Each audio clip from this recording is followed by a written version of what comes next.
E aí, tudo tranquilo, Vinícius Cardoso? Tomou uns bancos para mais um vídeo. Vinícius, como eu faço para sacar o meu lucro do FGTS 2026 pelo Itaú? Vamos lá, gente, eu vou te explicar uma coisa nesse vídeo. O que é pelo menos esse lucro do FGTS que todo mundo fala, que a gente fica alucinado? Todo ano, tá? O governo federal, ele analisa o que tu tens no saldo do FGTS até 31 de dezembro de 2025, para pagar em 2026. E aí ele faz o cálculo e tem um lucro. Pô, eu ganhei tanto, tu vai ganhar tantos por cento em cima do saldo que tu tinha.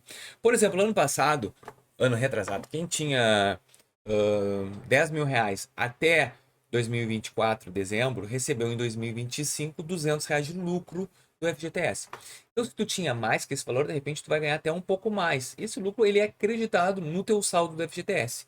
Ali pingou até 31 de agosto de 2026. Então tu vai ganhar um valor, um lucro, por ter deixado o teu FGTS parado sem mexer. Que, mas tem como sacar esse lucro?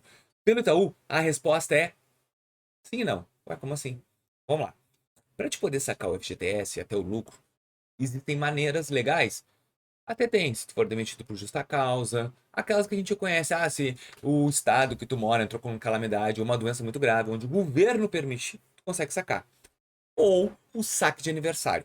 E o saque de aniversário, presta atenção, até 31 de outubro deste ano tu consegue sacar 5 saques de aniversário. Depois vai ser só 3. Como assim? Vem comigo. Aqui tem um link, a Clau Express. A Clau é a maior empresa de antecipação do FGTS do Brasil. Clique e fala com eles, atendimento humano, muito melhor.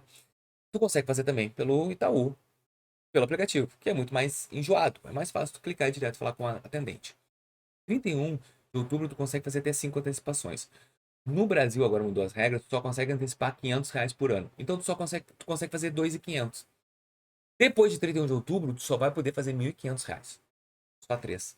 Então, cara, se tu tá pensando em antecipar o lucro e mais um pouco do FGTS, a hora é agora. Clica no link, fala com a Clau ou tenta fazer pelo aplicativo do Itaú. É mais burocrático.